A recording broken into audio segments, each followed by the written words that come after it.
눈빛만 봐도 통하는 사이 정말 있을까요? 우리는 살면서 저 사람은 정말 나와 잘 맞아 하는 사람을 만나기도 하고 왜 이렇게 삐걱거리지? 싶은 관계를 경험하기도 하죠. 마치 음식에도 궁합이 있듯이 사람 사이에도 보이지 않는 기의 궁합이 있답니다. 이 흥미로운 관계의 비밀이 바로 사주팔자의 오행에 숨어 있다는 사실 알고 계셨나요? 서로에게 필요한 기운을 가진 사람들은 관계가 오래도록 이어지지만 그렇지 않은 경우에는 어느 순간 관계가 끝나버리는 경우가 많아요. 신기하게도 상대방의 사주팔자 구조를 조금만 알아도 나와 그 사람의 관계가 앞으로 어떻게 흘러갈지 대략 짐작할 수 있답니다. 마치 자석이 서로 다른 극끼리 끌어당기듯 우리의 부족한 점을 채워주는 기운을 가진 사람과는 대개 관계가 오랫동안 지속되는 거죠. 사주팔자에서 오행이란 나무, 불, 흙, 쇠, 물 5가지 기운을 말해요. 이 오행의 조합이 바로 우리 각자의 고유한 에너지를 만들어낸답니다. 만약 내가 물 기운을 가지고 있다면 어떤 오행을 가진 사람과 관계가 좋고 오래 갈까요? 기본적으로 같은 물 기운을 가진 사람과는 서로 이해하고 공감하며 깊은 유대감을 형성하기 쉬워요. 또한 쇠 기운을 가진 사람도 물을 생해주므로 나에게 긍정적인 에너지를 줄 수 있는 관계가 됩니다. 이처럼 서로에게 이로운 오행을 가진 사람들은 함께 있을 때 시너지를 내고 어려움을 극복하는 데 도움을 줄 수 있죠. 나를 누르는 오행, 무조건 나쁜 걸까요? 나를 억누르는 오행, 예를 들어 흙 기운은 물을 막는 역할을 하죠.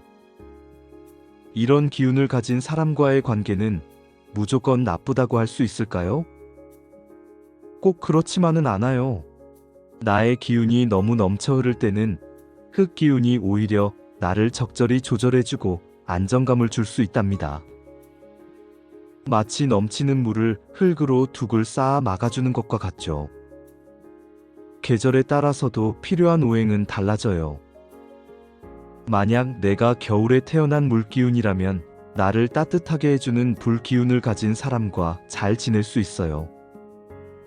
하지만 여름에 태어난 물기운이라면 이미 뜨거운 불기운이 나를 더 뜨겁게 만들 수 있기 때문에 오히려 멀리하는 것이 좋을 수도 있답니다. 이처럼 오행의 필요성은 나의 사주팔자뿐만 아니라 태어난 계절에 따라서도 다르게 작용해요. 사주가 너무 강하면 내가 변하기도 한다고요? 간혹 사주팔자에 특정 오행이 너무 강해서 마치 온통 물바다가 된 사주처럼 보이는 경우가 있어요.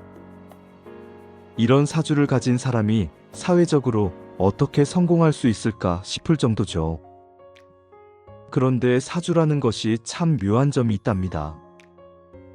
자기가 살아가기 어려운 경우에는 자신의 사주에서 가장 강한 기운을 따라서 자신이 변하기도 한다는 사실. 이것을 명리학에서는 종격 또는 일간대행이라고 불러요.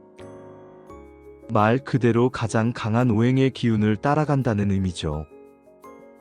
예를 들어 원래 나무의 오행으로 태어났더라도 사주가 온통 물바다라면 자신이 물의 오행으로 변화하여 살아가는 것처럼 된다는 거예요.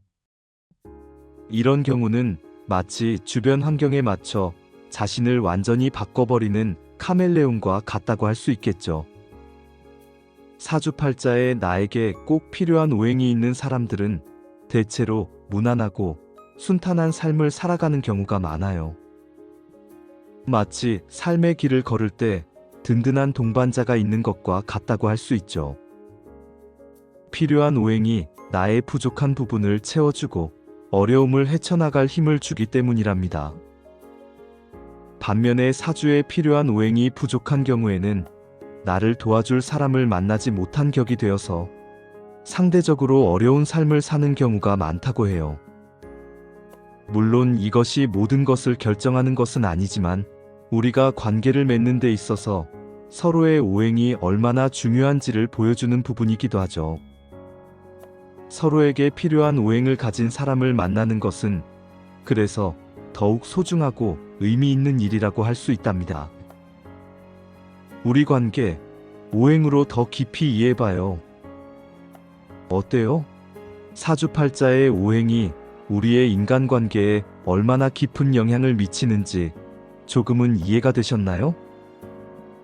눈빛만 봐도 통하는 관계도, 왠지 모르게 불편한 관계도 모두 오행의 조화와 불균형에서 비롯될 수 있답니다.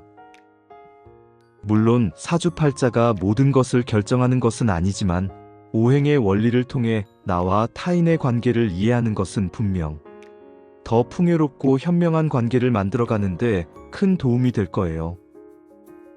오늘부터 주변 사람들과의 관계를 오행의 관점에서 한번 생각해보는 건 어떨까요? 분명 새로운 통찰을 얻게 될 거랍니다.